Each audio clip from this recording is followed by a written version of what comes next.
ఎన్ని చిత్రాల్లో మనకి తన యొక్క సామర్థ్యాన్ని చూపారో మనకు తెలియందే కాదు. అదొక్కటే కాదు పెద్దలారా, బాలయ్య బాబు గారి గురించి చెప్పుకుంటే బసవరామతారకం ట్రస్ట్ పేరిట ఆయన అందించేటువంటి సేవలు అనుపమానం, అద్భుతం. క్యాన్సర్ వ్యాధితో బాధపడుతున్నటువంటి అనేక మంది ఆర్తుల్ని రక్షించడం కోసం బసవతారకం ట్రస్ట్ పక్షాన విశేషమైనటువంటి రీతిలో సేవలు అందిస్తున్న బాలయ్య బాబుకి జై. అలాగే మన తమిళనాడు నుంచి ప్రత్యేకంగా విచ్చేసినటువంటి గౌరవనీయుల శ్రీ రజనీకాంత్ గారు విచ్చేశారు, నిరాడంబర యోధుడు.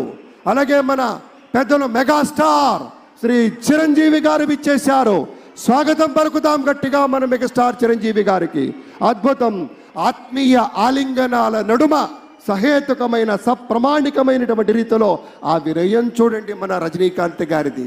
ఎంత ఎత్తుకెదిగినటువంటి గొప్ప కళాకారుడు అయినా కూడా వదిగి ఉండేటువంటి ఆ మహనీయులందరికీ స్వాగతం పలుకుతున్నాం. It gives us great pleasure to welcome Talaiva superstar Rajinikanth garu and Lata Rajinikanth garu to Andhra Pradesh for this momentous occasion.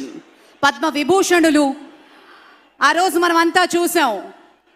పుత్రోత్సాహం తండ్రికి ఏ విధంగా ఉంటుందో మనకి తెలియదు, కానీ సోదర ఉత్సాహం ఆ సాష్టాంగ నమస్కారంలో మనం అంతా వీక్షించాం. ఆప్యాయత, అనురాగం, అనుకున్నది సాధించి పవన్ కళ్యాణ్ గారు సోదరుడు మెగాస్టార్ గారికి సాష్టాంగ నమస్కారం చేసిన తరుణం మనందరి కళ్ళల్లో కూడా నీళ్ళు వచ్చాయి, ఆనంద బాష్పాలు వచ్చాయి. ఒక విజయాన్ని సొంతం చేసుకుని తిరిగి ఇంటికి వెళ్ళి తల్లి గారికి, వదిన గారికి, అన్నగారికి చేసిన సాష్టాంగ నమస్కారాన్ని ఈరోజు సభాముఖంగా గుర్తు చేసుకోవడం అవసరం అనిపించింది.